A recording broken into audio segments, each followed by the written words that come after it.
కళ్ల ముందు మళ్లీ ఆనాటి దృశ్యాలు కనిపిస్తున్నాయి. తెలంగాణలోని పలుచోట్ల విత్తనాల కోసం రైతులు కిలోమీటర్ల మేర క్యూలు కట్టారు. ఇది మార్కెట్ మాయాజాలమా, అధికారుల అలసత్వమా? విత్తనాల గేమ్లో రైతు చిత్తైపోతున్నాడు. వ్యాపారుల ఎత్తులు, బ్లాక్ మార్కెట్ దందాలతో రైతు దగా పడుతున్నాడా? ఆదిలాబాద్లో పత్తి విత్తనాల కోసం రైతులు పోటెత్తుతున్నారు. రాశి 659 సీడ్స్ కోసం రైతులు నానా తిప్పలు పడుతున్నారు. పంజాబ్ చౌక్, గాంధీ చౌక్ లోని విత్తనాల దుకాణాల దగ్గర కిలోమీటర్ల మేర క్యూలు కట్టారు. దీంతో భారీగా ట్రాఫిక్ జామ్ అయింది.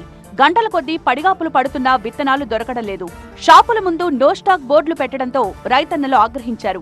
దుకాణాల్లోకి దూసుకు వెళ్లేందుకు ప్రయత్నించడంతో పోలీసులు లాఠీలు ఝుళిపించారు. పోలీసులతో రైతులు వాగ్వాదానికి దిగారు. ఇరు వర్గాల మధ్య తోపులాట చోటు చేసుకుంది. దీంతో రైతులను పోలీసులు చెదరగొట్టారు. పొద్దున రాత్రి పాంచిపోయొచ్చినాం గింజలు దొరుకుతాయని, ఇదివరకు దాకా ఒక తైల దొరకలేదు. అలాంటైతే 10 దుకాణాలు చాలా అన్నాలు ఉంటాయో. కాకపోతే మర్ర ఇప్పుడు గిదే లైన్ ఉంటుంది.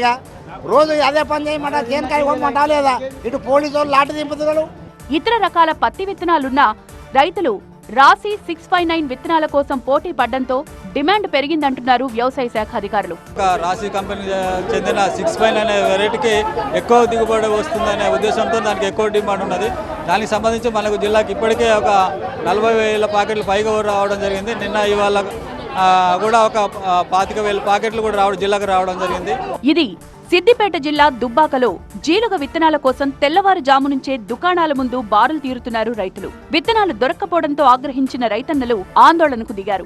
ఇక విత్తనాల కొరతకు తోడు నకిలీ విత్తనాల బెడద రైతాంగాన్ని బెదరగొడుతోంది. కాటారం మండలం గారేపల్లిలో ఫెర్టిలైజర్స్, పెస్టిసైడ్స్ దుకాణాల్లో భూపాలపల్లి కలెక్టర్ ఆకస్మిక తనిఖీలు చేపట్టారు. కల్తీ విత్తనాలమ్మితే చట్టపరమైన చర్యలు తప్పవని హెచ్చరించారు. పెద్దపల్లి జిల్లా కాల్వ శ్రీరాంపూర్ మండలంలోని ఎరువులు, విత్తన విక్రయ దుకాణాలను SI Omkar, agriculture officer Nagarjuna తనిఖీ చేశారు.